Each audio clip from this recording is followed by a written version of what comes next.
क्या होगा अगर कोई मिसाइल आवाज से 10 गुना तेज चले, हवा में ही दिशा बदल ले और दुश्मन के जहाज को तबाह कर दे, उससे पहले कि रडार उसे पकड़ भी पाए। 1 मई 2026 को भारत ने यही कर दिखाया। भारत ने सफलतापूर्वक टेस्ट किया अपना long range anti ship hypersonic missile LRASHM, और ये बदल सकता है युद्ध का पूरा खेल। ये सिर्फ एक मिसाइल टेस्ट नहीं था, ये दुनिया को एक संदेश था। इसे बनाया है Defence Research and Development Organisation DRDO ने, और इसके साथ भारत अब उन चुनिंदा देशों में शामिल हो गया है जो हाइपरसोनिक टेक्नोलॉजी में आगे बढ़ रहे हैं। तो आखिर ये मिसाइल इतनी खतरनाक क्यों है? आइए समझते हैं।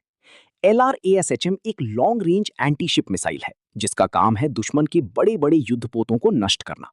रेंज लगभग 1500 किलोमीटर, स्पीड मैक 10 तक। टारगेट एयरक्राफ्ट कैरियर्स, डिस्ट्रॉयर्स और नेवल फ्लीट्स। लेकिन इसकी असली ताकत सिर्फ इसकी स्पीड नहीं है।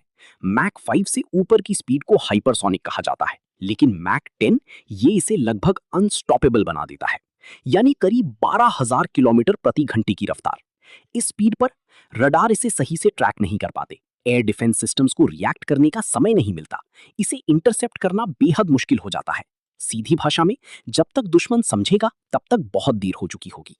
ये मिसाइल सीधी लाइन में नहीं उड़ती, इसमें एडवांस्ड गाइडेंस सिस्टम होता है जो चलते हुए जहाज को ट्रैक करता है, हवा में अपना रास्ता बदल सकता है और बिल्कुल सटीक निशाना लगाता है।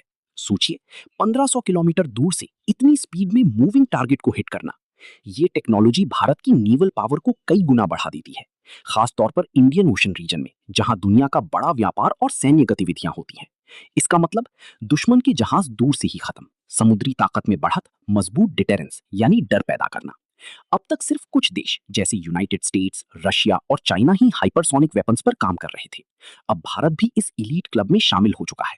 स्टेल्थ जेट से लेकर हाइपरसोनिक मिसाइल्स तक, युद्ध का भविष्य अब बदल चुका है, और इस बार भारत इस बदलाव के केंद्र में है। तो आप क्या सोचते हैं? क्या ये टेक्नोलॉजी दुनिया को सुरक्षित बनाएगी या एक नया खतरा बनेगी? कमेंट में जरूर बताइए।